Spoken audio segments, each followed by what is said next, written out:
Amy, let me tell you about a magical place that is so exactly designed to be enclosed space, year-round fun for the whole family that I bet you already know what I'm going to say before I even say the name. Let's say it together on 3. 1, 2, 3. Great Wolf Lodge. You got it, Amy. My kids loved Great Wolf Lodge when we went. You probably already know that it has a huge indoor water park with a wave pool, lazy river, a bunch of massive water slides. But then your pack can hit the other attractions because, wait, there's more. Great Wolf Lodge has adventure-packed attractions like Magi Quest, a live-action game kids can play throughout the lodge, plus the Northern Lights Arcade. Spent some quality time there, so your kid who loves the lazy river and your kid who loves fantasy games will both have a great time. Great Wolf Lodge also offers great dining options and complimentary daily events like nightly dance parties, all under one roof. Unpack the car once and you're settled in to have fun. And with 22 lodges across the country, you're always a short drive away from adventure. We've both had such great times at Great Wolf Lodge, so bring your pack together at a lodge near you. Learn more at greatwolf.com and strengthen the pack. You can call them what you want. I'm not going to fight with you about that. What fresh hell? Laughing in the face of motherhood. You don't understand me. With Margaret Abels and Amy Wilson. You're making a listening face. A podcast that solves today's parenting dilemmas so you don't have to. I mean, I definitely am not going to leave my husband.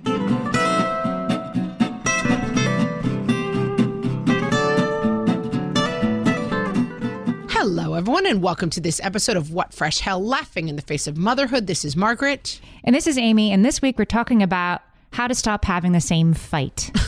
Yeah, that's going to be useful, Amy. Now that we've been trapped together for 11 months, are you finding yourself having the same fight? This episode was suggested by me because I saw it. For a friend? Yeah, somebody asked us somewhere. I'm like, now that's a good topic idea. And I look forward to finding out how to stop having the same fight. Amy, do you have a friend who's having the same fight with their spouse? The first thing I want to say is that having the same fight all the time is normal, and it doesn't mean there's something wrong with your relationship. I mean, you would rather not have the same fight all the time, but this is completely normal. It doesn't mean there's something. I'm going to give you a quote. Dr. Mark Borg, he's a clinical psychologist.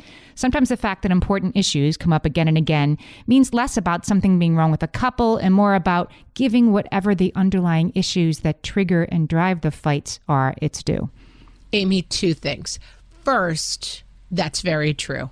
But second, that's not the first thing you want to say, Amy. Oh. The first thing you want to say is we have a new segment called Mailbag that we forget about every single week to do. It's actually our second segment of the show. Yes, it's always going to be the second segment because it's supposed to be the first thing we say, and we always forget. And literally 2 seconds before we started recording, we were like, let's not forget Mailbag, and we forgot it. Mailbag. But let's go to the Mailbag, Amy. Okay, you want to read us this week's mailbag? Sure. This week's mailbag, guys, comes from Josephine, who says, I have been listening to your podcast since my daughter was about 2. She is now 5. The reason your podcast has been so important to me is that I had no mom friends when I first had my daughter. None of my friends had kids or were even close, and I was unable to make mom friends as I was a bit young. You guys were my first mom friends. Fast forward to 2 kids later, I moved into a new city with moms my age. Yay. Then the pandemic hit. Your podcast has been so important to me this year, so I wanted to thank you. I actually get excited when it's Wednesday. Your voice gives me joy and makes me feel like I'm surrounded and supported by friends. Now, Thanks, Amy, Josephine. Wasn't it worth it to go to the mailbag to hear those kind words? Yes. Love it. Thank you so much, Josephine. We love hearing from you guys about the podcast. I mean, we mostly love hearing from you when you have nice things to say, but we'll take anything you have to say. Sure. info@whatfreshhellpodcast.com. We'll have to add another segment that's like from the bottom of the mailbag. That's like Meg says, like too much. The bad ones from the bottom. So, I mean, we can have the same fight with our kids as well as our partners if they're older kids. Like, I feel like this comes into play when they're maybe, like 12, like you never listen. Yeah. You always this, you never that. It's those kind of fights, not I don't want to brush my teeth kind of fights. I statements, people. I statements. I mean, come on. My mom was a therapist and she would always say, you're only allowed to make I statements. So in a fight, you're never allowed to say, Amy, you stink. I have to say, Amy, I feel that you said this thing that hurts my feelings. That stinks. Yeah. I feel that you stink. Yeah, that's one technique. I have some techniques. I have some research for you today. I have some techniques. So we're going to figure out, what's happening. Psychologists would say that we're working out our unresolved stuff, and we choose partners with whom that feels safe.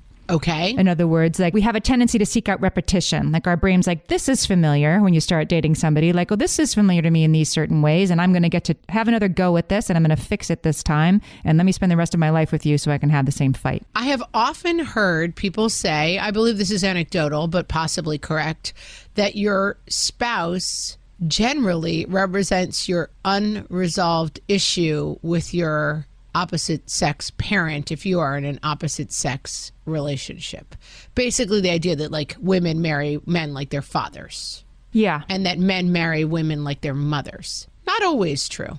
And I'm going to stick to the very, very hypothetical in this episode, but I think that is true. But in my own relationship, I've seen it play out where I'll stick to myself.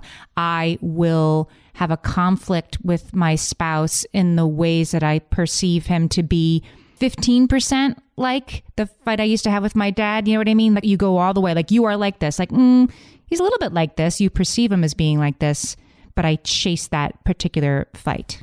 I think that makes a lot of sense. I mean, yeah. I think that makes a lot of sense for everybody, that you're working out some old stuff. Mm-hmm.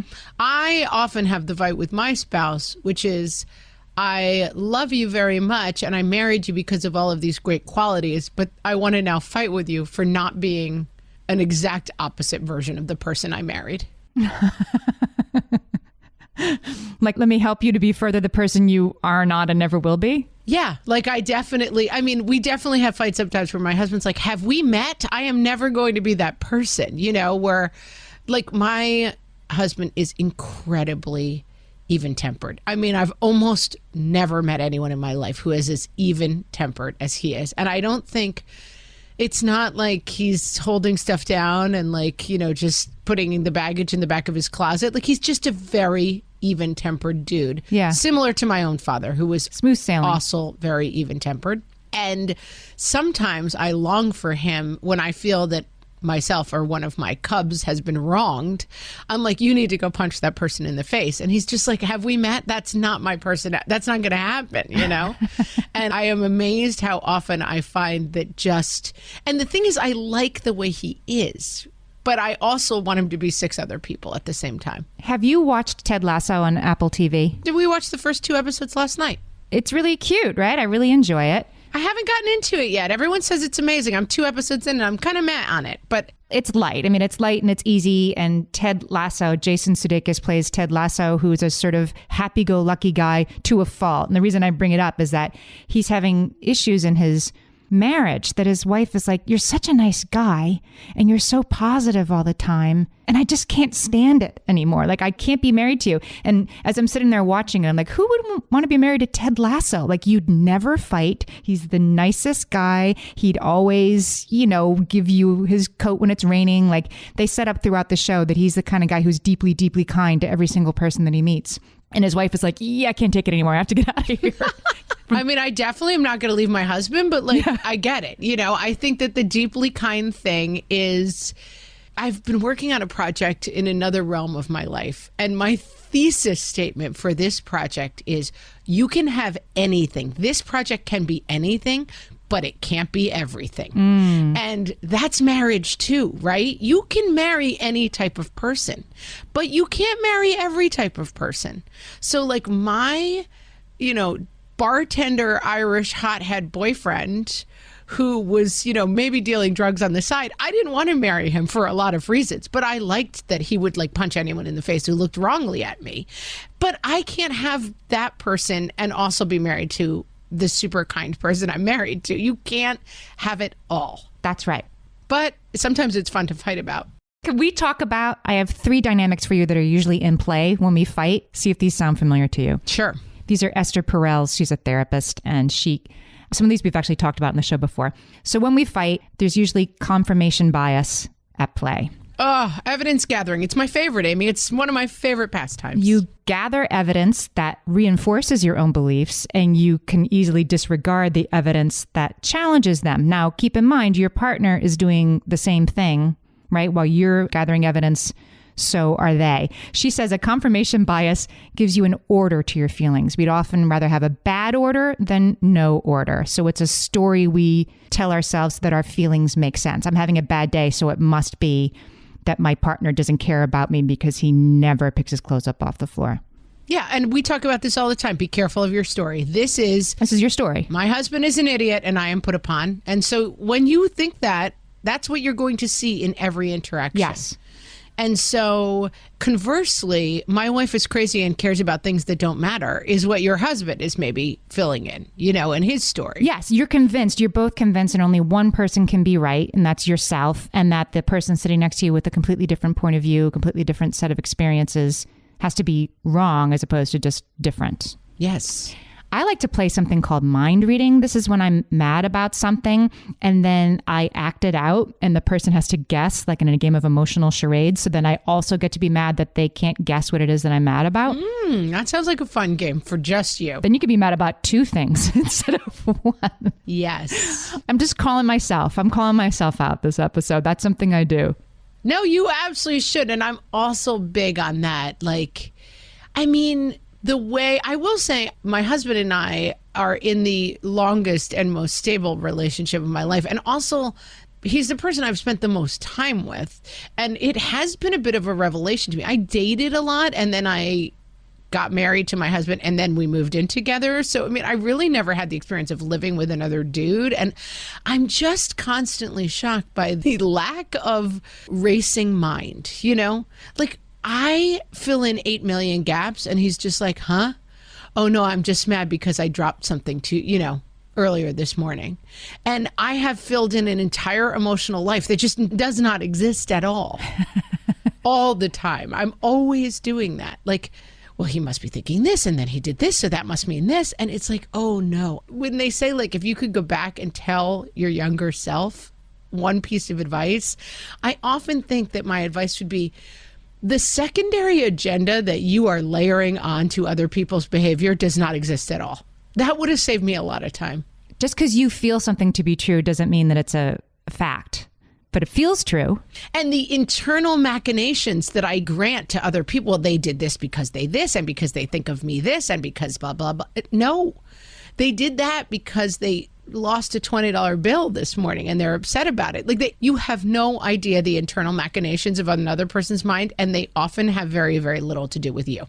Shocking. This reminds me of the fight that I had with one of my kids about that I have a listening face. This kid went to tell me something really important and my inner monologue was like, okay, this is really important. So listen very carefully so you get 100% of this, because it might be about Pokemon, but I've been warned that this is important information. And then this kid was immediately like, you're making a listening face, which means you don't listen. When you make that face, it means you're not listening. And I'm not aware I'm making a face. And my inner monologue was actually like, listen extra hard. Don't screw up, Mom. But my kid saw it as, you see, that's the thing you do and you never listen. And that can be baffling to be on the receiving end of. But of course, I've been on the giving end of it as well. We have to finish Esther Perel's list because I believe is that negative attribution theory that he's got going on? Yeah, negative attribution theory is another thing that she explains, which is my experience is tied to a situation and your experience is your character and you as a person. So I guess it is negative attribution theory. And how you perceive yourself versus how other people perceive you. And I have this problem a lot because my husband is much more mild-mannered. I tend to go to 11 and then he's like, that was a scary experience. And I'm like, what are you talking about? That's just me, Right. I'm not really that mad. And he thinks, well, I had a really different experience of that, which was you were really mad and it was really, really unpleasant. She says, Esther Perel says, if I'm treating you poorly, it's because I had a bad day. If you treat me poorly, it's because you're a bad person and you're bad at relationships. That sounds correct. Sound familiar? That sounds correct. All right, let's take a break. We'll come back with the other things that are at play when we fight. For some of us, tax season is one of the only times that we look at our finances fully. And once it's over, well, that was terrible. And it is completely understandable not to want to think about it for another whole year. But using Monarch and being intentional with your finances in an ongoing way helps you see where your money is going and how you can put your refund to best use. We are here to tell you, simplify your finances with Monarch. Monarch is the all-in-one personal finance tool designed to make your life easier.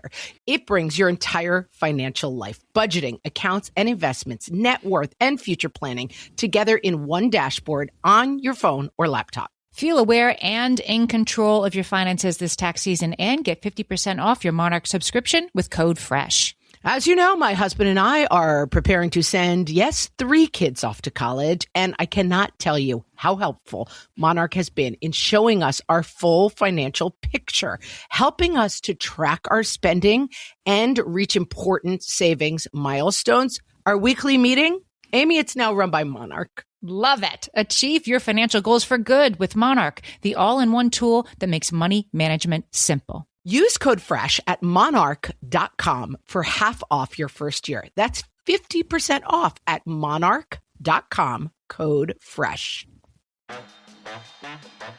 At DSW, we ask the important questions, like what shoes are you going to wear?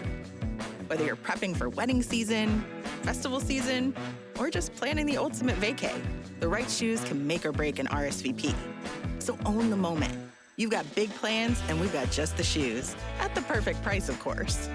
Get ready to get ready with Designer Shoe Warehouse. Head to your DSW store or dsw.com today and let us surprise you. All right, Amy, lay it on me. What else is at play when we fight? All right. See if this one sounds familiar. Okay, so we have confirmation bias and negative attribution theory. The third thing that is at play when we fight is the negative escalation cycle. This is when, Esther Perel says, we incite from a person the very behavior we don't want. Like we get them to yell and then say, there you go, yelling again. She says, there's something in the predictability of this that brings us a defeating certainty, even though it's the opposite of what we want. I'm going to talk until you scream, then I'm going to say, see, you always scream, and I can never get through to you. I also think sometimes it's like, I'm going to get to where we're going sometimes. Like I see this with my kids, the way they fight. One of them needles the other one explodes, and oh, here we are in our familiar place. And yeah, it's a tricky dynamic. When I'm on the receiving end of this from my older kids, I find it so baffling and hurtful to be accused of possessing an emotional state that you don't actually possess. But their story is true to them, right? And I feel like you can have a different fight maybe with your partner about like, stop making up that crazy stuff than you can have with your teenager who's just beginning to develop their own sense of self.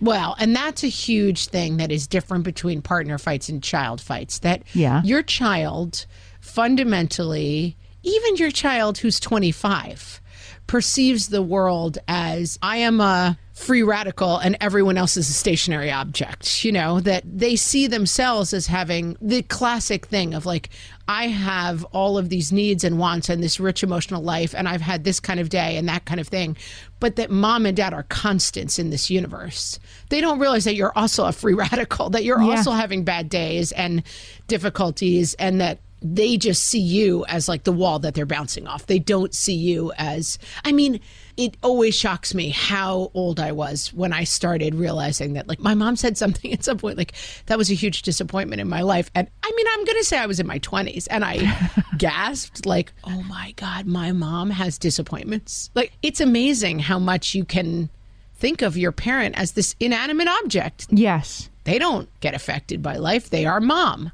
And so therefore, they're like a scratching post for you, right? When you're a teenager, like I'm the safe discharge location for all their irritability and disappointments. Just go like wipe it on mom. And that's supposed to happen to some extent. So again, it's different when it's a teenager. From everything I understand, it is to be, to some extent, withstood and gotten through as a parent. Like, let it roll off your back. It's ages and stages. It's different when it's your partner. And understanding that they're seeing you with a tremendous amount of confirmation bias. And that my story about my mom when I was a teenager was, my mom is a square and she doesn't understand the unique sparkling diamond that is me that can't possibly fit into her loony rules that are not important to anybody. And man, my confirmation bias was strong. I mean, we fought all day, every day about exactly the thing of like, you don't understand me. I wasn't meant to fit in your tiny box. I'm too genius, you know. And she was just kind of like, what ever, And man, we had that fight a lot. And I think that, now I look back and I see it so clearly. Like, oh, we both were coming in with our own stuff. And then basically once I got out of the house as a teenager, my mom and my relationship changed completely. Once we had our own space to exist in, we got along phenomenally. There's also the negativity bias that comes into this. This is something I'm putting on the list. We've talked about that a lot in recent episodes, that we are actually wired to seek out negative information more than positive. Right, because biological imperative, it's better to know that like the leopard den is over there by getting scared by the leopard than it is to be like, this flower tastes really good. Yeah. That's more useful information to your brain, so your brain is attracted to that information. Yeah, like my spouse cleaned up the kitchen last night and left like one pan to soak in the sink. Not the omelet pan, a different pan this time. But different pan. This, dubious notion that you have to leave a pan to soak, that you can't just finish cleaning it. And yes, that negativity bias means I grumble to myself over the one pan and not the 14 plates that got cleaned. And you also, this goes back to like attributing an agenda. My husband is the kitchen cleaner in our house. Yes. And often he cleans the kitchen, but then he does not do the final stage to me. Yes. Which is wiping out the sink. So there's no dishes in there, but it's filled with like crumbs and stains and old food. And it's disgusting to me. And my thought when I look at that is, he has targeted me again for this wound. And in fact, his point of view, you've done this to me to wound me. Why else would you do something like this? It's only to show me once and for all that you never have truly cared for me. But really, it's like, he's like, I'm done, I guess, and the rest of the stuff is gross and it'll just be there tomorrow. I mean, his agenda has nothing to do with me when he leaves that behind. The Knicks are on. That's his agenda, right? The Knicks are on. I'm going to go watch them now. Yeah. And man, that's a huge part of it. And I do feel like that is something my husband and I have both gotten a lot better at. And one of the things that we do, which I think is genuinely helpful, is we name a lot of it. My husband has a hilarious, he's a genius, brilliant mind. But seriously, I'll say, could you grab me my cup of tea off the counter? And he walks into the kitchen and he wanders back out 4 minutes later. And I say, did you forget the tea you were going to grab for me? Oh, yeah, sorry. But that used to drive me crazy. Again, I used to layer onto that. Like, you don't really care about me because you forgot my tea. No, he is just the nutty professor, I mean, he goes in and he starts thinking about something else and it goes out of his mind. And so making a lot of jokes around each other's foibles, I think, can be very helpful in this way of, oh, nutty professor, could you go get my tea? As opposed to like just sitting there and simmering in the fact that like you have besmirched me. As opposed to being triggered by it. Yeah. I think that's the first step to what works, is if you're having the same fight all the time, is to recognize that you're being triggered. And the first thing you have to do is separate that from your partner's intent, like leaving the sink not quite clean, saying he was going to get your tea and then not every time, that like, I'm not saying that shouldn't be triggering. Maybe it is, but then you have to separate, like, that trigger is a choice that you're making that is definitely separate from your spouse's intent. Yes. Or it might be. And I have to quote one of my dad's favorite sayings right now, which is, just because you're paranoid doesn't mean people aren't after you. And I think that what we're saying is, we're talking about like healthy relationships where people generally have your best interests at heart. Right. Because it's also true sometimes that people are targeting you and are trying to make you feel horrible with their behavior. Are forgetting your tea on purpose. And so just to be clear, like, if someone is gaslighting you or targeting you or doing things just to annoy you or make you feel bad about yourself, that's a bad relationship that probably can't be fixed with any advice that we come up with on this episode. Thank you for saying that. You're totally right. We are talking about the kind of things where, like, we're in a generally decent marriage with a person who genuinely usually has our best interest at heart, but occasionally commits the venal sin of not cleaning out the sink. You know what's my trigger? I'm just going to fess up right now because I'm thinking about how I've tried to play out this stuff, is not being listened to. Like, if I'm interrupted before I'm done. Give me an example. Oh, we get in fights at the dinner table about, current events, whatever, all the time. And one of my kids not my spouse, one of my kids would be like, basically, you're just saying that, like, it's this. And I'll say, that's not what I said. It's basically what you said, but it's not. Will you just let me finish? What I was saying was this. And I have a couple of teenagers who are ready to think like mom is a dum-dum no matter what anyway. And that, like, it triggers me. And rather than having a fight about respectful listening or whatever, again, I'm trying to take a step back and be like, why does it bother me so much that my teenagers think I'm not? I know. Can I tell you why it bothers you so much? Yes, tell me. Because you do a lot for your family and you don't feel appreciated. I don't. And so this is the iceberg tip of that. That's right. Which is like, you won't even listen to my opinions. Right. And it's feeding into an overall narrative, not for you, for everybody, which is I give and I give and I give, and in return I get kicked in the teeth. Yes. And I think that is something that it is also worth giving voice to, because it's the kind of thing that I'm big on, and we've talked about this on the podcast before, I'm not going to be spoken rudely to in my house. That's a hill I'm willing to die on. I don't want to be spoken rudely to. That feels like there are margins around that, right? It isn't like everybody needs to listen to me is different from you may not speak rudely to me. That's actionable and specific. But I think that there is, as you decide, like, okay, this is becoming a manifestation of something that bothers me. I need a little more respect in this household, you know? I need to be taken a little bit more seriously in this household. That if you can get at that in certain ways, it's useful. I liked this idea. Amy McManus is a family therapist, and she suggests coming up with an alternate response, which is instead of getting furious that I'm being interrupted or whatever, to come up with an alternate response that involves you're saying that.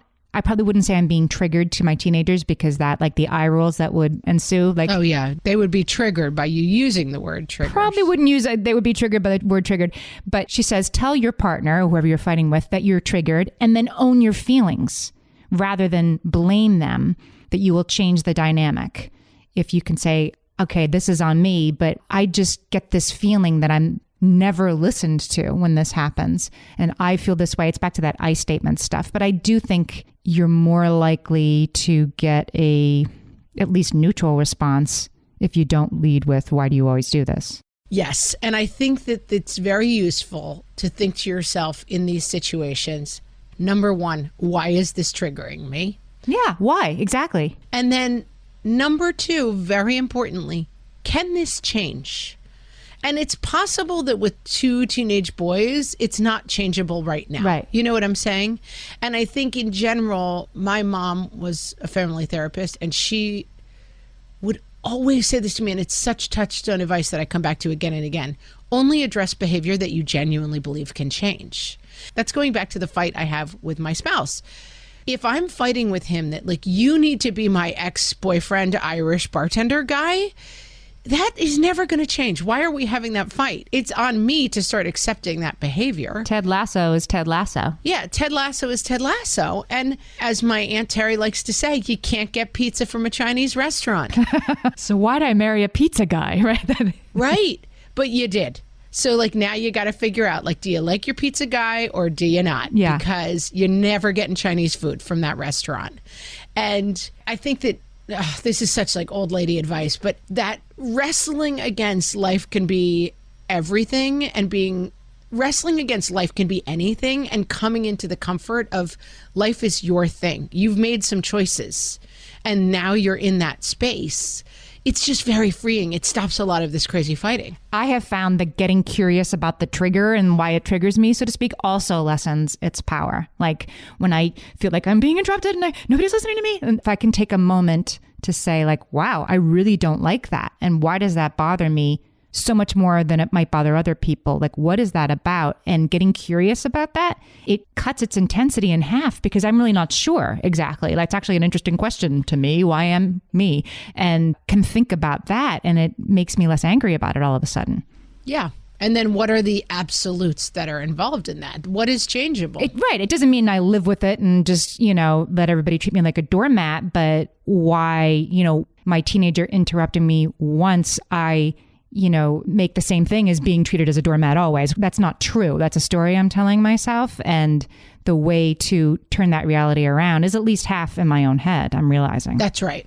That's right. And even the story of I'm triggered by this because I feel I am being treated this way. Like, even are those stories even true? You know, I mean, sometimes I get like, well, no one respects me because I do everything for everyone. And then I have to examine that story a little bit too. Like, is that really what's going on? Or am I just in this situation surrounded by like two young boys who are just discovering their own ability to voice their opinions for the first time, and we're going to have a little bit of a season where I don't get to express mine as much, you know, whatever it is. Right. That there are always different stories, and knowing what your water is. We talked about that David Foster Wallace piece, This is Water. Like, yeah. This is water. And really understanding where you are is important. It's not just like, you're the only free radical and that everybody else is a constant. That's how we think. Right.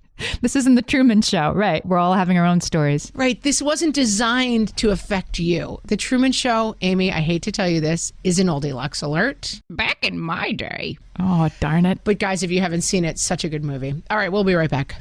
Amy, when I'm having a good hair day, it usually makes my whole day better. And that's why on every day, I'm taking Nutrafol. Nutrafol is the #1 dermatologist-recommended hair growth supplement brand, and it's the #1 hair growth supplement brand personally used by dermatologists. Nutrafol's hair growth supplements are peer-reviewed, NSF certified for sport, and clinically tested. Nutrafol offers multiple formulas for men and women tailored to different life stages and lifestyle factors, so you get support that's actually right for you. Adding Nutrafol to your daily routine is easy. Order online, no prescription needed, with automated deliveries and free shipping to keep you on track. Let your hair be one less thing to worry about. See visibly thicker, stronger, faster-growing hair in 3 to 6 months with Nutrafol. For a limited time, Nutrafol is offering our listeners $10 off your first month subscription and free shipping when you visit Nutrafol.com and enter promo code LAUGHING. That's Nutrafol.com, spelled Nutrafol.com, promo code LAUGHING. My favorite skincare products actually feel more like self-care, like they're so nice to put on and they smell so good that I'm actually happy when I get to that part of my day. And I swear that is how I feel about Osea's anti-aging body balm. Amy, you are usually the lotions and potions queen on this podcast, but I have to say, hard agree. Osea's anti-aging body balm is a liquid silk body balm that combines the lasting hydration of a lotion with the firming power of a serum, leaving skin smoother and firmer. This body balm is clinically tested and designed to deliver visible results you can see and feel. So we've gotten to use this product for a couple of months now, and I swear I have really noticed firmer and smoother skin, like on the back of my hands. It's like getting a mini spa treatment from head to toe. Get a spring-worthy glow with clean, clinically tested skincare from Osea.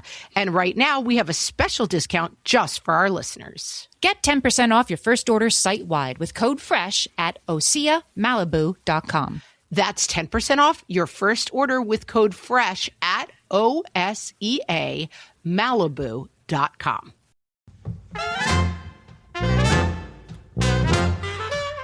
And now, classic husband fights. From the What Fresh Hell podcast. The just because you can repeat exactly what I said doesn't mean you were listening fight. What? You were talking about your friend Jane, or I don't know, Jen, the one who was annoying to you in some way. You were talking about her. The why do I have to remember everyone's birthday and shop for them even though they're on your side of the family fight. Sweetheart, I don't know what kind of sweater my mom would like. The taking apart the dryer because why should we pay someone to fix it when I can do it myself fight. I should have this working by the weekend after next. At the latest, I just gotta figure out what part I need. The why did you bring this home from the grocery store when it's not at all what I asked for fight. If soy milk isn't real milk, then why does it say milk on it? The what? I'm supposed to give you a medal for doing 6 dishes fight. Knocked out the dishes, hon, except that gross one you did the chicken in, and the one with the eggs from this morning. I didn't know what you wanted me to do with those. This has been Classic Husband Fights. From the What Fresh Hell podcast. So I want to talk a little bit about what happens when you're on the receiving end of the same fight. Like we've talked a lot about our righteous anger, about the dirty sink, but what happens? I mean, we're right. I'm glad I have you to lean on in this moment. But what happens when you're on the receiving end of that. And since the topic is the same fight all the time, like what happens if your spouse is kind of coming at you, your partner, with you never, you always, and it seems a lot bigger than you left a pen on the couch? How do you receive that without like reacting in anger? Like how can you help in that situation to make it not the same fight? I'm not sure I know either. It's a good question though. Oh, not my strong suit, Amy. Not my strong suit. I think my answer is run away as quickly as possible. Mm-hmm. I really, really don't like being told anything about myself or given any insights about myself by other people. I like to give my insights to other people. That's much more fun. I think that you have to try to operate from your point of maximum generosity, that you have to try to listen to somebody saying, listen, nobody likes to be told that they're wrong. Nobody likes to be told what to do. And we often have the instinct to sit someone down and say, hey, listen, you're a really selfish person and your choices are selfish. And if you could change that, life would be better.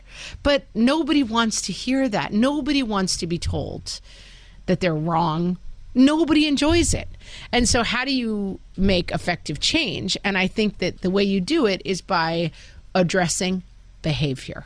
And so for me, I know that my husband has been able to say to me at certain points, when you kind of lose it and go nuts on everybody, it's a little too intense. And I think you perceive it as like you're having a bad day, but we kind of perceive it as overwhelming and scary.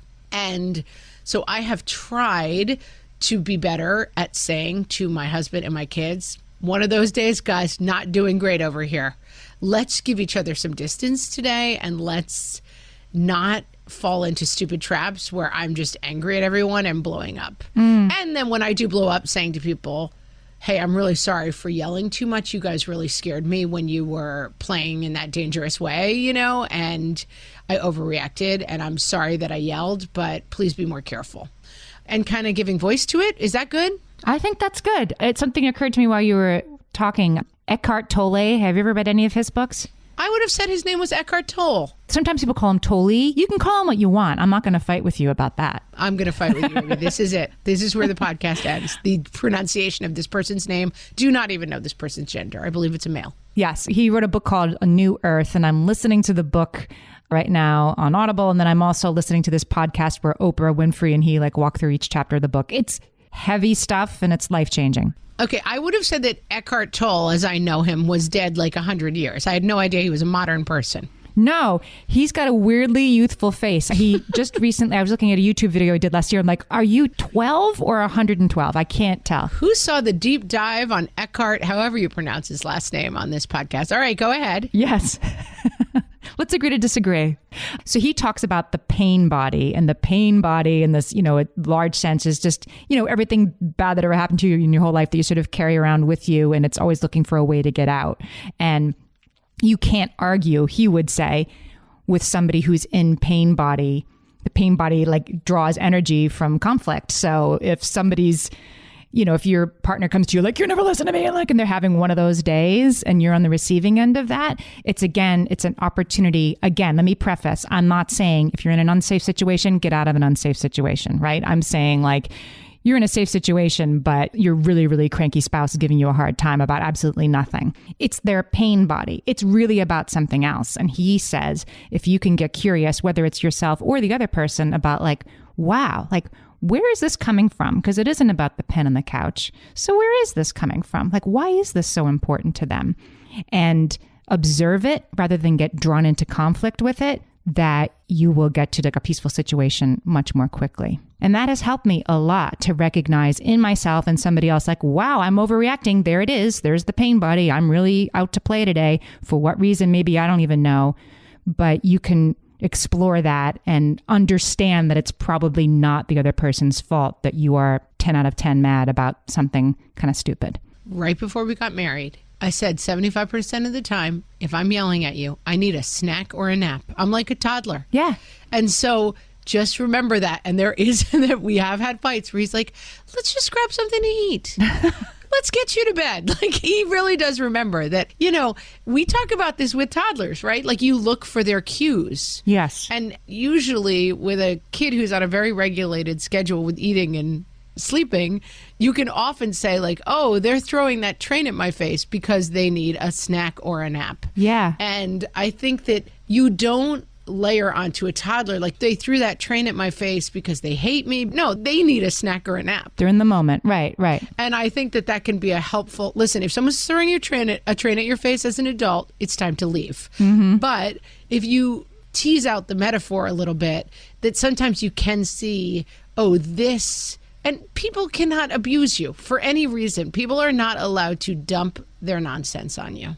Yeah, but you can not accept the nonsense, right? And not like, don't internalize it. That's it. It's not really, it's often about completely different things. And it's so often about this disconnect that we keep talking about, which is I see myself as a human and I see you as a lamppost to bang myself against. There's an important sort of corollary to the pain body thing I want to say out loud. A bad thing to do is to tell somebody who's in pain body, as Eckhart Tolle would say, or just like really mad at you for no reason, is to say, oh, this is your pain body, or here's that thing you do. You overreact about this because your childhood home was so messy all the time. But don't do that in that moment because it will create more conflict, not less. It's for you to think about and be curious about, but maybe not call them on the carpet for in that moment. A person who's feeling mad doesn't want to be told that they don't really have a right to be mad. It's not helpful. This is best summed up by the aphorism, no one has ever calmed down by being told to calm down. Yes. In the history of humanity, it's never happened. Though I will push back a little bit and say for some of my kids who have a little bit more trouble regulating their emotions, as youngsters, it was helpful for us to give that state a name. Sometimes we called it red brain. Sometimes we called it, hot man. We would give it funny names. My sister-in-law called it Medusa and her daughter. Medusa, right? Medusa was out, yeah. I do think sometimes it's helpful to say, like, there is another entity involved here. And when Medusa shows up, we all know that Medusa can't be reasoned with. Yep. And Medusa, you just need to, we call it with one of my guys, the angry bear. And we're like, you don't try to interact with the angry bear. You throw food at the angry bear and run away. Throw and run, yeah. And so I do think that sometimes my husband, who I keep saying is like the most reasonable person alive, he is wildly unreasonable about certain things. And one of them is his football team losing. And in the beginning of our relationship, I helpfully tried to explain to him that that was ridiculous and unpleasant and stupid, that he should ruin the rest of our days because his stupid football team didn't do what they were supposed to do. And then I realized, oh no, that everybody needs their space to be Medusa. And so his Medusa is that we leave him alone for 2 hours after the football game ends, right? And we don't try to negotiate with Medusa, and we don't try to negotiate with the angry bear. I'm like, angry bear, here's some food. You have to put shoes on and have your backpack on your back by 7:50. Other than that, go rage around and stomp, angry bear. Wake up screaming. It's fine, right? Yeah, so I do think that, like, yes, saying to someone like, oh, you're just an angry bear and we can't even deal with you is obnoxious, and being like, oh, that's your pain body talking, I could dismiss it. Right. No, but being able to say, oh, yeah, this is a mode that we can't really deal with, helpful. I want to talk about epic dangers advice because we've brought it up so often on the podcast, and I do think it's helpful here. Again, Epic Danger is on Instagram, and he and his wife have come up with this number system that it's so simple, but it's basically like your husband to you in that situation would be like, my Sunday football game is like a 9 out of 10 to me. It's very important that I couple of hours on the couch. And and then you say, okay, like I don't get football, but I understand it. It's like an 8 out of 10 to me that we make time for the kids to talk to my mom on Zoom once a week, whatever. That sometimes our conflict can arise because we don't get each other's priorities, nor do we have to. But this numbering system helps you understand. Like if I could say to my spouse, when it's like an 8 out of 10 to me that when you say you're going to clean the kitchen, you finish cleaning the kitchen. You don't wander away sort of 2/3 of the way through, because that makes me feel this way. And like, I know that's kooky, but I feel that you're saying my time is less important than yours, which I know is not your intent, but I'm like left feeling that way. Isn't that weird? Is maybe a helpful way to not have the same fight. Yeah, and it also helps get out of the morass of you're always sitting on the couch while I'm working. Yes. And it's like, no, I just really want to watch football for 4 hours on Sunday with no interruptions. That's a big ask, but if it's a 10 out of 10 to him, then maybe you get something on the other side, right? And there may be times where it's kind of a no. Like my husband loves golf. And when we had 3 kids under 4, I kind of took the position that golf is not a compatible activity with our lifestyle right now. Right. I mean, my husband works, 60 hours a week out of the house at that time.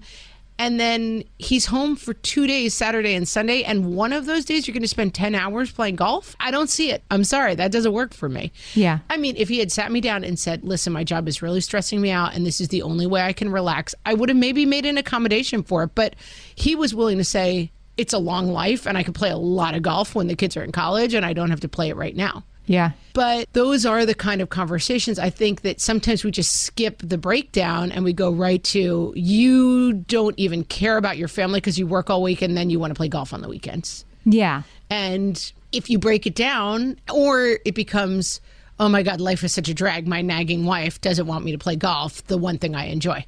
It's like, okay, those are 2 bad stories, neither one of which is true. But this was important enough, and I think you were probably certain enough that you had an important point of view, the correct one, and this one, that you can't disappear for 10 hours on the weekend right now with 3 kids under 5, like that'll come back, that you could have a productive conversation about it instead of sulk and then, have your spouse play guess the inciting incident, right? Oh, I mean, we did some of that too. Don't worry. We did that. We walked that road for a while too. But then I think eventually we just were able to have, I'll tell you what, there's not a lot about getting old that's good. But one thing I find as I get older, I just don't have any bandwidth for useless fighting. You do get more efficient. I don't want to do it. And believe me, I was a pro at this. I spent 15 years of dating in so many useless fights. Loved it. Loved the fighting. Loved the drama.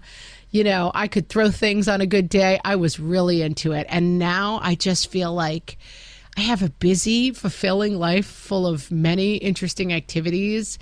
And having long sulking fights with my husband is just not interesting to me at all. I don't want to do it. I'd rather just sit down and say, here's the thing. If we go to your folks this time, then we'll go to my folks this time, and we need to make time for both, and let's work it out on paper. Done, done, done. Let's both be happy. Yeah. And one last thing I will say about that is then it helps. Susan Katz-Miller, who we had on talking about interfaith relationships, she made this metaphor that I really enjoyed. I don't think it was even unique to her. The idea of this sacred circle that you and your spouse and your children form your own boundaries and rules, and within it is the sacred circle. And that helps a lot of conflict too. Like, we are going to decide that for these activities, we're going to do them this way. We're going to make our own choices. And so much good comes out of having these conversations because you really make decisions about what's important to you. And then you can really make that sacred circle and have kind of firm boundaries about what you do and don't want. You solved it. You don't have to have the same fight 40 times if you have good conversations up front. Right. If your conflict is productive, then you don't have to keep having the same fight. That's a good way to say it, because that's right. If you're in conflict for the sake of conflict, you've got kind of bigger problems than what we're discussing. We're talking about like, can we make this a little bit better? And can we have conversations that don't find ourselves? I mean, I'm 15 years married now, and we had a lot of the same fight all the time for the first 5 years. We just kept having the same fight. And then we both kind of got tired of it. Mm-hmm. And we kind of both had to accept, like, I'm never going to be the person you want me to be in these ways. You're never going to be the person I want you to be in these ways. And we're going to just be happy in this middle space that we have. And stop having these stupid fights because it's tiring. I kind of feel the same way, but I want to just make sure we underline as we go that fighting isn't bad in and of itself. Neither is therapy. I mean, if that's where you get to, that's a back to one that can be really useful.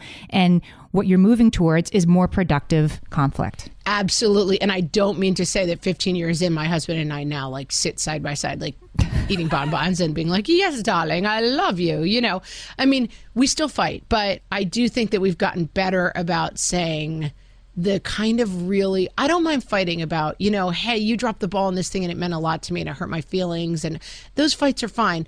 I just find the fighting, the circular fighting that just goes around and around and around, it's too exhausting for me at this point. It's boring. Yeah. Solved it, Amy. We solved it. We solved it. That was a good conversation. It was helpful for me to think it through. Yeah, I feel like I got some stuff out of it too. Yeah. Yeah, me too. Me too. I like those. I'm going to put the links to Esther Perel and some of the other things we talked about today in the show notes for this episode, which will be at whatfreshhellpodcast.com. And we want you to come find us where we are, which is on the internet. So search What Fresh Hell Podcast, and you can find us everywhere. Come to our Facebook page for sure, facebook.com/What Fresh Hellcast. Join our community, and you can have awesome conversations like this with a host of funny, cool moms. Yeah, we love our community. Thanks for listening, everybody. Thanks, guys. We'll talk to you next week.